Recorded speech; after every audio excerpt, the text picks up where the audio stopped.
கிறிஸ்துவின் சிந்தை நமக்குள்ள இருக்கணும். இப்ப 2 சிந்தை சொல்லியிருக்கிறீங்க. ஒண்ணு பிதாவின் சித்தத்தை செய்வது, 2வது என்ன பிறருக்காக வாழ்வது.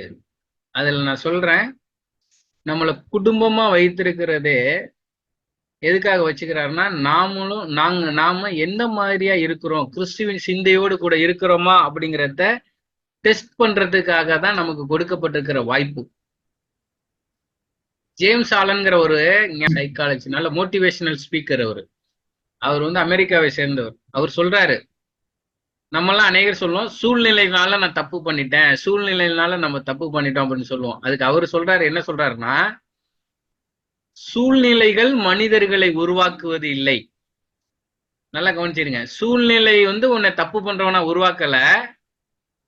சூழ்நிலை நீ என்ன மனுஷனா இருக்கிறங்கிறத வெளிப்படுத்தி காமிக்குதான். அதாவது இந்த மாதிரி தப்பு நடந்தா இந்த மாதிரி விவேக்நாதன் கோவப்படுவான் அப்படிங்கிற, அப்போ என்னை வெளிப்படுத்துவதற்கான சூழ்நிலை அது. நான் கண்மணி பேசிச்சுங்கிறதுனால கோவப்பட்டேன்னு நினைச்சுக்க கூடாது. ஆனால் இந்த மாதிரி பண்ணா நான் இந்த மாதிரி கோவப்படுற சூழ்நிலையில இருக்கிறேன். அப்போ நான் இப்படி இருக்கிறேன், இயேசு எப்படி இருந்தார் செக் பண்ணணும். நான் இப்படி இருக்கிறேன், ஏன்னா ஆண்டவருடைய வார்த்தை சொல்கிறது, சோதனை ஏன் தெரியுமா ஆண்டவர் நமக்கு தருகிறாரு? நம்முடைய இருதயத்தை நாம் ஆராய்ந்து பார்த்து கொள்ளும்படிக்கு சோதனையை தேவன் நமக்கு அனுமதிக்கிறார். இப்போ ஏதாவது ஒரு போராட்டம் வரும் பொழுது, நான் இயேசுவை சார்ந்து கொள்கிறேனா இல்ல உலகத்தாரை சார்ந்து கொள்கிறேனா? ஏதாவது எனக்கு ஒரு தேவை வந்தவொடனே நான் முழங்கால் படிட்டு ஜெபம் பண்றதுக்கு முக்கியத்துவம் கொடுக்கறேன்னா, இல்ல அந்த தேவைகளை யாரோ ஒருத்தங்க சந்திப்பாங்கன்னு நினைச்சுக்கிட்டு அவங்கள தேடி ஓடுறேனா? ஒரு பணம் தேவைன்னா, ஆண்டவரே காற்றையும் காண மாட்டீர்கள், மழையையும் காண மாட்டீர்கள், வாய்க்கால்கள் நிரப்பப்படுங்கிற அந்த வசனத்தை நான் நம்பி தேவ சமூகத்தில் அற்புதத்துக்காக நான் வெயிட் பண்ணிட்டு இருக்கிறேன்னா, தேவனுடைய நடத்துதலுக்காக தேவன் என்ன சொல்றாரோ அதை செய்வதற்காக நான் காத்திருக்கிறேன்னா, இல்ல உடனே ஓடி போய் வட்டி கடைக்காரனுக்கு ஓடிடுறேன்னா, இல்ல உடனே எவன் பணம் கொடுப்பான் அப்படின்னு தேடிக்கிட்டு போய் நம்ம ஆண்டவருக்கு டைரக்ட் பண்றோமா அப்படிங்கிறத நம்ம செக் பண்றதுக்கு தான் அந்த தேவைங்கிறது ஒண்ணு வருது. அந்த தேவைன்னு வரும் பொழுது நம்ம எப்படி மன ரம்யமா இருக்கிறோம், நம்ம தெய்வீக குணம் நமக்குள்ள வந்துட்டா இல்ல பிசாசின் குணம் நமக்குள்ள இருக்குதா? தெய்வீக குணம் நமக்குள்ள இருக்குதா, பிசாசின் குணம் இருக்குதா செக் பண்றதுக்கு தான் நமக்கு பிரச்சனை வருது. அப்ப குடும்பம்ங்கிறதே என்னன்னா, நான் கண்மணி தம்பி இருக்கிறோம், 3 பேர் இருக்கிறோம்னா, நான் யாருக்காக வாழ்கிறேன், யாருக்கு இம்பார்ட்டன்ஸ் கொடுக்குறேன், எனக்கு அடிமையா நான் கண்மணியையும் தம்பியையும் வச்சுக்கிறேன்னா, ஏன்னா எனக்கு அவங்க 2 பேரும் கீழே உள்ளவங்க. கீழே உள்ளவங்க கிடையாது. பைபிள் மாதிரி கண்மணி எல்லாம் ஈக்குவல் தான். ஆனாலும் நம்ம சமுதாயத்தின் அடிப்படையில ஆண் பெரியாளு, பெண்கள் சொன்னதை கேட்கணும், புள்ள அப்பா அம்மா சொன்னதை கேட்கணுங்கிற ஒரு சிஸ்டம் வச்சுக்கிறாங்க இல்லையா? இது மாதிரி என்ன பண்றான், நம்ம அடிமைப்படுத்துறது வச்சுக்கிறேன்னா, இல்ல கண்மணியும் தம்பியும் எப்படியாவது இயேசு கிறிஸ்து கிட்ட வரணும் அப்படிங்கிறதுக்காக நான் வாழ்றேனா? அப்ப இந்த குடும்பங்கிறத நானும் கண்மணியும் ஒன்னா வாழுகிறோமா? நான் கண்மணிக்காகவும் கண்மணி எனக்காகவும் வாழுதா? நாங்க 2 பேரும் தம்பிக்காண்டி வாழணும், தம்பி எங்களுக்காக வாழணும், அம்மா அப்பாவை சந்தோஷமா வச்சுக்கணும்னு அவன் வாழணும். சோ இதுதான் கிறிஸ்தவ வாழ்க்கை, இதுதான் கிறிஸ்துவின் சிந்தை. இப்ப சில பேர் பாத்தீங்கன்னா குடும்பத்துக்குள்ளேயும் ஒரு மனப்பாடு இல்லை. அப்ப எங்க இருக்கு சிந்தனை? ஊழியத்துல ஒரு மனப்பாடு இல்லை, எங்க இருக்கு சிந்தனை? எங்க இருக்கு சிந்தனை? கிறிஸ்துவின் சிந்தனை எங்க இருக்குது? இதெல்லாம் நமக்கு ஆண்டவர் கொடுத்திருக்கிற ஒரு டெஸ்ட். குடும்பங்கிறது கணவன் மனைவி, மாமனார் மாமியார், அப்பா அம்மா, அண்ணன் தங்கச்சி, அக்கா மைத்துனன், மாமா அத்தான் அத்தச்சி, இப்படின்னு ஒரு உறவு முறைகள் எல்லாம் தேவன் வச்சு நம்மளெல்லாம் என்ன சொல்றாருன்னா, ஒன்றா இருக்க வேண்டும் என்று சொல்றார். ஒன்றா இருக்கணும். சபைன்னு ஒண்ணு வச்சுக்கிறாரு இல்லையா? இது ஒரு டெஸ்ட். அநேகருக்கு தெரியறது இல்ல, இது ஒரு டெஸ்ட். அந்த சபையில நீ எவ்வாறு ஒரு மனப்பாடா இருக்கிறாய்? என்னன்னா, நம்மளெல்லாம் கிறிஸ்துவின் சிந்தை என்னன்னா, ஒரே ஆவி. ஒரே ஆவி. அந்த இதுக்கு நான் எடுத்தேன், இது வேற வசனங்கள். ஒரு ஆவி 4வதுன்னு இருக்குது. ஒரே ஆவியா இருக்கணும். நம்ம எல்லாம் எந்த காரியத்தை செஞ்சாலும் ஒரே சிந்தையா இருக்கணும். ஆமா, ஒரே ஆவியா இருக்கணும். ஒரு மனமா இருக்கணும். தர்க்கத்தை தவிர்க்கணும். விவாதம் பண்ணலாம், நல்லா தெரிஞ்சுக்கீங்க. ஒரு காரியத்தை செய்ய போகிறோம்னா நீங்க என்ன பண்ணலாம், செய்யலாமா செய்யக்கூடாதான்னு ஈகோவோட கூட இல்லாம சுயமா நம்ம இது பண்ணாம விவாதிக்கலாம். இதை பண்ணலாம் அதை பண்ணலாம் அப்படின்னு சொல்லி விவாதம் பண்ணி சரியானதை ஏற்றுக்கொள்ளக்கூடிய மனப்பக்குவத்தோட, நம்ம சொன்னது சரியா இல்லாம இருக்கலாம், இல்ல சரியாவும் இருக்கலாம். அப்போ அதை ஏற்றுக்கொள்ளக்கூடிய ஒரு சிந்தை நமக்கு வேணும். இதெல்லாம் கிறிஸ்துவினுடைய சிந்தை. 2 வார்த்தையில நல்லா 2 சிந்தை மெயினானதா சொன்னீங்க.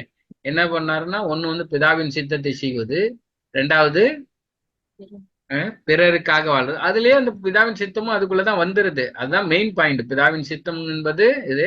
அடுத்தது வந்து தன்னைத்தான் எது வரைக்கும் அவர் தன்னை தாழ்த்தினார்னா, சிலுவை மரணம் வரைக்கும் தன்னை தாழ்த்தினார் என்று வேதம் சொல்லுகிறது. அப்போ மரணம் வந்தா கூட தான் எடுத்துக்கொண்ட தீர்மானத்தில், நான் எடுத்துக்கொண்ட கொள்கையில், நான் நம்புகிற காரியத்தில் ஆண்டவரை மகிமைப்படுத்துகிறதுல அது வரைக்குமே விட்டு கொடுக்கறதற்கும் தேவ சிந்தையிலும் இருக்கணும். சில பேர் சொல்லுவாங்க, நானும் மனுஷன் தானே, எவ்வளவு நேரங்க நான் பண்ண முடியும். அந்த வார்த்தையை கர்த்தருடைய பிள்ளைகள் மேக்சிமம் அவாய்ட் பண்ணிருங்க. அது வந்து ஒரு சைக்காலஜிக்கல் ட்ரீட்மெண்ட். அது ஒரு ட்ரீட்மெண்ட்டுக்கு உள்ள வார்த்தை. அது வந்து பிக்சட் வார்த்தை கிடையாது, மருந்து மாதிரி. அது எப்பயாவது இது பண்ணும்போது நீனே எவ்வளவு நேரம் தப்பா தாங்குவ அப்படின்னு ஆற்றுப்படுத்துகிற ஆறுதல் படுத்துகிற ஒரு வார்த்தை. அந்த வார்த்தையில எல்லாம் நம்ம லைஃபே அதே சாப்பாடை வச்சுக்க கூடாது, மருந்தெல்லாம். அது வந்து நம்ம சொல்லக்கூடாது. அந்த வார்த்தையை நம்ம அந்த வார்த்தையை சொல்லவே கூடாது. நம்ம சொல்றதெல்லாம் நான் கிறிஸ்துவுக்காக வாழுவேன், நான் கிறிஸ்துவுக்காக வாழ்வேன், நான் வித்தியாசமானவன், நான் என்னை பார்க்கறவங்க மகிழ்ச்சியா இருக்கணும், என்னை பார்க்கறவங்க சந்தோஷம் அடையணும். என்னால எல்லாரும் சந்தோஷமா இருக்கிறாங்க, நான் மட்டும் அழுவணுமா? ஒரு கேள்வி வரும். அது உலகத்துல உள்ள கேள்வி. ஆனா நம்ம என்ன திரும்ப பார்க்கணும்? இயேசுவை பார்க்கணும். இயேசுடைய சிந்தை எல்லாரும் சந்தோஷமா இருக்கணும்னா நான் அடி வாங்கணும், எல்லாரும் சந்தோஷமா இருக்கணும்னா நான் முள்முடி சுமக்கணும், எல்லாரும் சந்தோஷமா இருக்கணும்னா நான் சிலுவையில சாவணும். அல்லேலூயா. இது கிறிஸ்துவினுடைய சிந்தை. இப்படி நம்ம பிளான் பண்ணிட்டோம்னாவே, இன்னைக்கு காலையில ஆவியான சொன்ன பொறுமையா இருக்கணும்னு நீங்கள் கற்றுக்கொண்டாலே போதும், சந்தோஷம் உங்களை தேடி வந்துடும். அவசரம்லாம் எந்த காரியத்திலும் அவசரப்பட வேண்டிய அவசியம் இல்லை. கிறிஸ்துவின் சிந்தை சாந்த குணமுள்ள சிந்தை, சாந்தமான சிந்தை. கிறிஸ்துவின் சிந்தை சகிக்கிற சிந்தை. கிறிஸ்துவின் சிந்தை பொறுமையாய் காரியங்களை செய்கிறது. பாருங்க, இத்தனை வருஷம் பொறுமையா இருக்கிற வர்றதுக்கு. அவர் வர்றதுக்கும் பொறுமையா இருந்தாரு, மறுபடியும் வர்றதுக்கு பொறுமையா இருக்கிறாரு.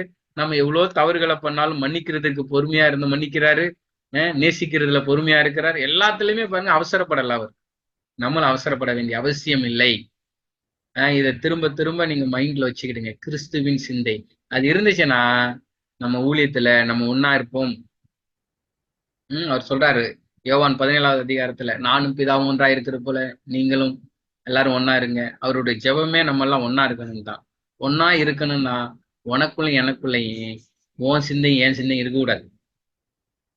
அவன் என்னை தாழ்த்தி விட்டான், அவன் என்னை மட்டம் பண்ணிட்டான், அவன் என்ன முன்னேற விடல, இவன் பண்ணல அப்படிங்கிற சிந்தை இருக்கக்கூடாது. கிறிஸ்து சிந்தை. அவர் சொல்றாரு, பிதா உனக்கு அருளன்னா நீ என்ன ஒண்ணு கூட பண்ண முடியாதுடா அப்படிங்கிறாரு. அவர் பிடிக்கிறே, பிதா உனக்கு பர்மிஷன் கொடுக்கலாம், நீ என்னை ஒண்ணும் பண்ண முடியாது. அந்த மாதிரி எனக்குள்ள இயேசு இருக்கிறார். இயேசு இல்லாமல் நான் இல்ல, அவர் இல்லாமல் இந்த உலகம் இல்லை. என்னை எங்க வைக்கிறாரோ அங்க நான் மன நிம்மதியா இருப்பேன், அங்க நான் ஒரு மனப்பாடா இருப்பேன், அங்க அவரை மகிமைப்படுத்தியே தான் ஆவேன், அப்படிங்கிற ஒரு வைராக்கியமான ஒரு சிந்தனை வேணும். அப்படி இல்லாதவன் கிறிஸ்தவன் கிடையாது. ஏன்னா கிறிஸ்துவின் ஆவி அவனுக்குள்ள கிடையாது. நான் சொல்ற எல்லா ஊழியக்காரன் வேஷம் போட்டிருந்தாலும் சரி, கிறிஸ்துவ வேஷம் போட்டிருந்தாலும் சரி, அது நீ என்ன வேஷம் போட்டிருந்தாலும் சரி, அந்த வேஷம் மழை பெஞ்சிச்சுன்னா குள்ள நெறி, இந்த ப்ளூ செக்காலுங்கிற ஒரு நாடகத்துல வர்ற மாதிரி மழை பெஞ்சிச்சுன்னா வேஷம் கலைஞ்சு போயிடும். ஒரு நாள் அக்கினி வரும் சோதிக்கிறதற்கு. உனது வைக்கோலா, மரமா, மணலா, இல்ல கண்மலையின் மேல கட்டப்பட்டிருக்கிற ஒரு நல்ல உறுதியான வீடா அப்படிங்கிறத சோதிக்கும். வெள்ளம் வந்து சோதிக்கும், அக்கினி சோதிக்கும், பலவித சோதனைகள் வந்து உன்னை சோதிக்கும். ஏன் இந்த சோதனைன்னு கேட்காத, அதுதான் உனக்கு நீ யாருன்னு உனக்கு வெளிப்படுத்தி காமிக்கும். நான் சொன்னா கேட்க மாட்டேன், நீங்கெல்லாம் யாரும் நான் சொன்னா கேட்க மாட்டீங்க. ஆனா உங்க சோதனை வேலையில நீங்க யாருன்னு பாருங்க, அப்ப தெரியும் நீங்க யாருன்னு, உண்மையா ஒரிஜினல் யாருன்னு. அப்போ அந்த இடத்துல நீங்களும் வேத வசனமும் வித்தியாசமா இருந்துச்சுன்னா மனம் திரும்புங்கள், செட்ரைட் ஆயிருங்க. அதுதான் விசுவாசம், அதுதான் பக்தி. ஆண்டவரேன்னு சொல்லி அவருடைய காலை பிடிச்சுக்கிடுங்க, போய் கதறி அழுவுங்க. கர்த்தர் உங்களுக்கு இரக்கம் பாராட்டுவார். அவர் இரக்கம் பாராட்டுகிற தெய்வம். ஆனா நீ வெட்டி நியாயம் பேசின, விவாதம் பேசினேன்னா ஒரு நாள் வரும், விட்டுட்டு போயிட்டே இருப்பாரு அவர் பாட்டுக்கு. ஏன் பைபிள் சொல்லுது, ஆமா, இரக்கமுள்ள தெய்வம். நீதியின் நாள்ல, நியாய தீர்ப்பின் நாள்ல அந்த அந்த இந்த இரக்கம் கிருபையெல்லாம் வேலை செய்யாதாம். அவருடைய என்ன சொன்னாரோ, என்ன இது பண்ணாரோ, அவருடைய நீதியின்படி, யதார்த்த நீதியின்படி, நீ எவ்வளவு தூரம் அறிந்திருக்கிறியோ, அறிந்திருக்கிற வரைக்கும் நீதி, அறியாததுக்கு யதார்த்தத்தின்படி, உன் மனசாட்சியின்படி அவர் நியாயம் தீர்ப்பாரு. அப்ப நீ எங்க போவாங்கிறத நீ தான் முடிவு பண்ணிக்கணும். நம்ம காரியங்கள் தான் முடிவு செய்யும். அதனால நன்மையும் தீமையும் நமக்கு முன்னாடி வச்சுக்கிறாரு. பிரியமானவர்களே, கிறிஸ்துவின் சிந்தை. இந்த வேலையெல்லாம் நம்ம ஜெபம் பண்றோம் பார்த்தீங்களா? இவ்வளவு நேரம் ஜெபம் பண்றது நல்லது. இதுக்குள்ள இன்னைக்கு நீங்க வந்து கிறிஸ்துவின் சிந்தையோடு போகணும். அலுவலி சிந்தையோட போகக்கூடாது, பராம சிந்தையோட போகக்கூடாது, போட்டி சிந்தையோட போகக்கூடாது. நம்ம கிறிஸ்துவின் சிந்தையோடு கூட போகணும். வாழ்க்கையை மாறணும், மற்றவங்களையும் மாற்றணும். அதுதான் கிறிஸ்துவின் சிந்தை. கர்த்தர் பெரிய காரியங்களை செய்வார். நம்ம கண்களை மூடி ஜெபம் பண்ணி இன்னைக்கு முடிப்போம். இது போல வார வாரம் கர்த்தருக்கு சித்தமானால் நம்ம கூடி செபிக்கலாம். தேவன் இன்னும் நிறைய காரியங்களுக்கு அடுத்த வாரங்கள்ல திட்டமிட்டு நம்ம செபிப்போம். கர்த்தர் பெரிய காரியங்களை செய்வார். கண்களை மூடி நம்ம ஜெபம் பண்ணுவோம். எங்களை நேசிக்கிற நல்ல பிதாவே, ஆவியானவர் நமக்கு நன்றி செலுத்துகிறேன். பரிசுத்த ஆவியானவர் எங்களோடு கூட இருந்து மட்டும் நடத்தினீர். இந்த 1.5 மணி நேரங்கள் ஆண்டவர் உடைய சமூகத்திலிருந்து செபிக்க எங்களுக்கு கிருபை தந்தி. தொடர்ந்து நாங்கள் செபிக்கவும், செபித்து ஜெயத்தை பெற்றுக்கொள்ளவும், உங்களுடைய கிருபை பெற்றுக்கொள்ள எங்களுக்கு கிருபை செய்வீராக. உம்முடைய நாமத்தை மையப்படுத்த எங்களுக்கு உதவி செய்யுங்க. இங்க வந்திருக்க எல்லாருடைய வாழ்க்கையிலும் இயேசுவின் நாமத்தினால் சமாதானம் உண்டாவதாக. ஆமென் சொல்லுங்க. இயேசுவின் நாமத்தினால் சமாதானம் உண்டாவதாக. இயேசுவின் நாமத்தினால சந்தோஷம் உண்டாவதாக. இயேசுவின் நாமத்தினால் இப்பொழுது இறுக்கமா இருக்கிற இருதயத்தை எல்லாம் இயேசுவின் நாமத்தினால் ரிலீஸ் பண்ணுகிறேன். இறுக்கத்தை இயேசுவின் நாமத்தினால் அப்புறப்படுத்தி ஒரு ஃப்ரீயை கட்டளை கொடுக்கிறேன். ஒரு ஆண்டவரை ஃப்ரீடத்தை கட்டளை கொடுக்கிறேன். அந்தகார இருளை அகற்றுகிறேன் ஆண்டவரை இந்த இரவு வேலையில். ஓ ராமோ செகிமார் அரோது ராமந்தி செமேலாபாரா கபோது சகபாலாபாராபா. வல்லமை ஜனங்களுக்குள்ள ஆண்டவரை, வல்லமை ஆண்டவரை புறப்பட்டு செல்வதாக. ஆண்டவர் இருள் நீங்குவதாக, வெளிச்சம் உண்டாவதாக, சமாதானம் உண்டாவதாக, சந்தோஷம் உண்டாவதாக. மகிழ்ச்சியை நான் கட்டளை கொடுக்கிறேன் ஆண்டவரே. ஒரு ஆசீர்வாதத்தை கட்டளை கொடுக்கிறேன். கவலை அவங்களை அழுத்தி கொண்டிருக்கிறது, பிரச்சனை அழுத்தி கொண்டிருக்கிறது. இயேசுவின் நாமத்தினால் கவலை பிரச்சனைகளை அகற்றி போடுகிறேன். கர்த்தருடைய நாமத்தினாலே நான் செய்கிறேன். கர்த்தர் எனக்கு கொடுத்த பலத்தினாலே நான் செய்கிறேன். கட்டளை கொடுக்கிறேன். பரிசுத்தாவின் அபிஷேகமும், பரிசுத்தாவின் வல்லமையும், பரிசுத்தாவின் மகிழ்ச்சி, பரிசுத்தாவின் கிருபையும் ஆண்டவரே, ஆலோசனை, வழி நடத்தலும் இவர்களை என்றென்றைக்கும் தொடர வேண்டும்படியா நான் செபிக்கிறேன். சமூகம் அவர்களோடு கூட இருக்கட்டும், எங்கள் அனைவரோடு கூட இருக்கட்டும். ஆசீர்வதிங்க. எல்லா துதியும் கனமையும் உமக்கே செலுத்துகிறோம். இயேசு கிறிஸ்துவின் வல்லமை உள்ள நாமத்தினால் ஜெபிக்கிறோம் நல்ல பிதாவே. ஆமேன், ஆமேன், ஆமேன். கர்த்தர் ஜெபத்தை கேட்டபடியாக கர்த்தருக்கு ஸ்தோத்திரம் செலுத்துவோம். ஸ்தோத்திரம், ஸ்தோத்திரம்.